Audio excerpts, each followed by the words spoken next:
नहीं जिससे वो करुणा करें। बात समझो।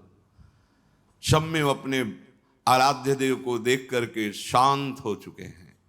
जो साधक है उसे समय नहीं है कि सहयोग करे, क्योंकि वो अपने लक्ष्य में दृढ़ है। तो सच्ची मानो, आपका विश्वास और आपकी श्रद्धा ही केवल आपका साथ देगी। इस मार्ग में कोई तुम्हारा साथ देने वाला नहीं, साथी नहीं है। और जो साथी बना के चला वो गिरा, ये भी बात समझ लेना। चल चला चल राह में अनुभूतियों का ले सहारा। अगर तुम अपनी अनुभूतियों को अपने साथ रखोगे कि पग पग पर मेरे कृपालु आराध्य देव ने कैसे मुझे संभाला है, फिर कोई तुम्हें जरूरत नहीं किसी के सहयोग की। तुम्हारी अनुभूतियां ही तुम्हें आगे बढ़ा देंगी।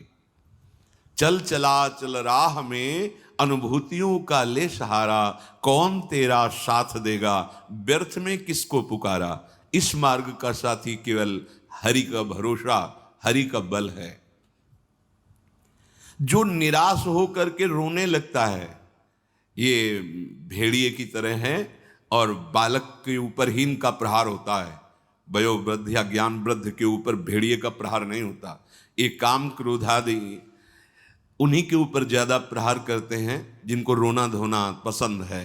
किस बात के लिए? मुझे ये चाहिए, मुझे ऐसा, मुझे रहा नहीं जा रहा, मुझे सहा नहीं जा रहा, मेरे से भजन नहीं हो रहा, मेरा मन नहीं। तुम मन हो, तुम तन हो, तुम भोगों के अभाव से ग्रस्त हो? नहीं नहीं, भूल मत करो। जो निराश होकर रोने लगता है उस पर ये विकार हावी हो जाते हैं। इसीलिए समझाते हैं अपनी बात किसी से कहो मत, क्योंकि नासते विद्यते भावो ना भाव विद्यते। इनकी सत्ता ही नहीं काम क्रोध लोभ की।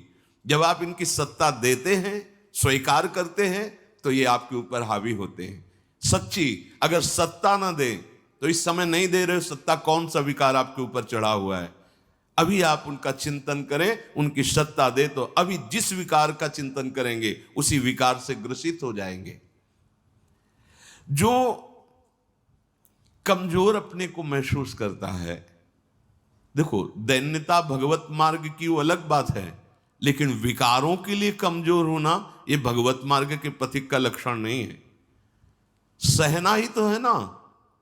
भोगने के बाद तो और डबल सहना होता है। तृष्णा होती और कामना होती, दोनों। जब तक भोगा नहीं तो केवल कामना थी, और जब भोग लिया तो उसकी तृष्णा भी साथ है, तो जलना तो पड़ेगा। तो ऐसे जो भयावह दृश्य उपस्थित कर रहा है मन विकारों को लेकर के, उपासक को कभी नहीं कमजोर पड़ना है। अपने मन की बात किसी साधक से भी नहीं कहनी कि मेरे अंदर काम आ रहा है, मेरे अंदर ये विकार। बिल्कुल उनकी सत्ता नहीं देनी। तुम्हें परेशान नहीं होना, तुम्हें दुखी नहीं होना, तुम्हें रोना धोना नहीं है। अब सहा नहीं, मार देंगे, पक्का मार देंगे।